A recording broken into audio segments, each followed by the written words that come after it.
नमस्कार दोस्तों, ये कहानी है गौतम बुद्ध और एक दुखी भिखारी के बीच की। एक बार महात्मा बुद्ध एक गांव में अपने शिष्यों सहित घने पेड़ की छांव के नीचे बैठे थे। आसपास के गांवों से बहुत से लोग अपनी मानसिक समस्याएं लेकर महात्मा बुद्ध के पास आ रहे थे।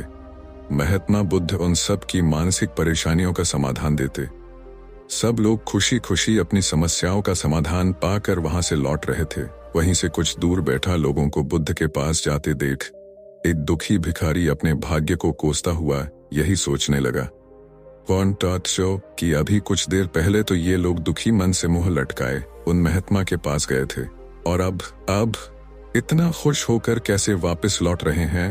आखिर माजरा क्या है, जरा मैं भी जाकर देखूं कि वो महात्मा ऐसा कौन सा खजाना बांट रहा है। इन लोगों को वे इतने प्रसन्न हुए कि उनके चेहरे लाल हो गए। जब वो दुख भिखारी कुछ नजदीक गया तो उसने देखा कि ये महात्मा तो लोगों को प्रवचन देकर लोगों के दुख का निवारण कर रहे हैं। यह देखकर भिखारी के मन में भी तीव्र इच्छा हुई कि क्यों न मैं भी इन महात्मा को अपना दुख बताऊं, मुझे भी अपने दुख का समाधान अवश्य मिलेगा। बस फिर क्या था, समाधान पाने की लालसा लिए भिखारी महात्मा बुद्ध के सामने पहुंचा और हाथ जोड़कर प्रणाम करते हुए बोला, हे महात्मा बुद्ध, मैं भी लोगों की मदद करना चाहता हूँ। मुझे लोगों की मदद करने की बहुत इच्छा है, लेकिन मैं कैसे मदद कर सकता हूँ? मैं बहुत गरीब हूँ, मेरे पास ना तो पैसे हैं और न ही कोई ऐसी चीज जिससे मैं किसी की मदद कर सकूं। मैं कोशिश करने पर भी किसी की मदद नहीं कर सकता। मुझे भगवान ने इतना गरीब क्यों बनाया? हे महात्मा, मुझ पर कुछ कृपा करो। इतना बोलते हुए भिखारी रोने लगा।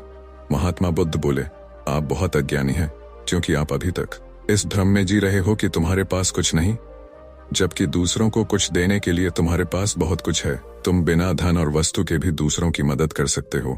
तुम्हारे पास जुबान है जिससे तुम मीठे शब्द बोलकर किसी के दुखी चेहरे पर मुस्कान ला सकते हो। इन्हीं शब्दों की ताकत से तुम किसी के भी टूटते हौसलों को फिर से मजबूत कर सकते हो। इन शब्दों की शक्ति से आप किसी के भी मन में सकारात्मक विचारधारा के बीज बो सकते हैं और उसे गलत रास्ते पर जाने से रोक सकते हैं।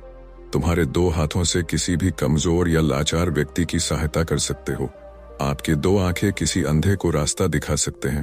तुम किसी के लिए दुआ कर सकते हो। यह हो सकता है कि उनके बुरे काम फिर से हो जाएं। आप किसी के अच्छे स्वास्थ्य की कामना कर सकते हैं, लेकिन अज्ञानतावश तुम अब तक इस बात को समझ नहीं पाए और इस भ्रम में अब तक जीते रहे कि तुम्हारे पास मदद करने के लिए कुछ नहीं। किसी की मदद करने के लिए धन और वस्तु का होना अनिवार्य नहीं है। बिना धन और वस्तु के भी हम कई प्रकार से लोगों की मदद कर सकते हैं।